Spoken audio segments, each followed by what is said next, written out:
Okay guys, I promise this is the last car list related update before launch day, as I can now say with certainty that the car list is finalised for GT7.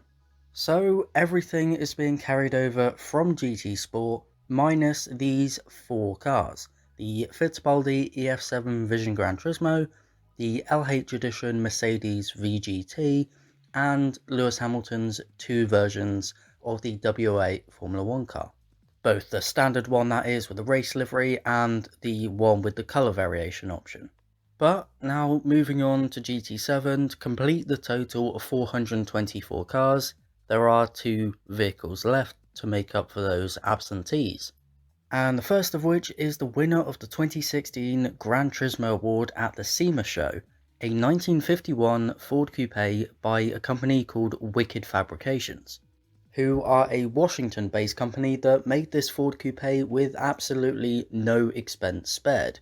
This exact car has been featured on Jay Leno's Garage as well, and it's quite the looker, being completely pancaked with that really low roofline and custom hood scoop, with many of the other panels being hand-hammered exactly to shape for this one-of-one creation. That was inspired by the 1950s and 1960s vintage race cars, and it's powered by a period engine, a 1956 Lincoln Racing V8, which is now putting out in this thing 375 horsepower. So not the craziest power figure, but in something like this that will be plenty to be getting on with, I'm sure.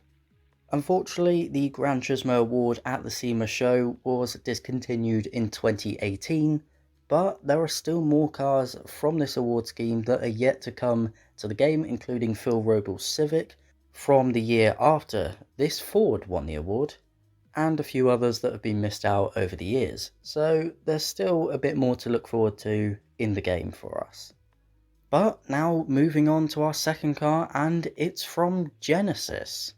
Now, I know what you're thinking, weren't those three models already confirmed? And yes, but one of them isn't what you think, because three models from Genesis were promised earlier last year: the Genesis X Group 3, a Vision Gran Turismo car that's been as yet unrevealed, and the Group 4 version of the G70.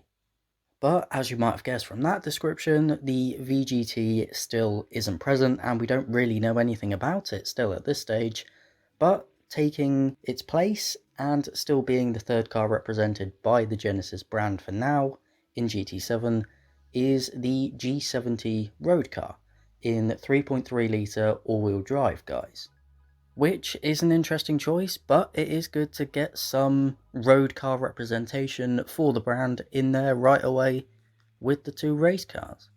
And in general, Gran Turismo needs more saloons or sedans, whatever you want to call them, so I'm more than happy with this addition. I mean, from stock it has about 370 horsepower, so there's still going to be plenty of fun to be had with this, especially when you get to tuning and modifying. But that's it for hopefully the final update on the GT7 car list before launch on Friday. Thank you very much for watching, and have a good day.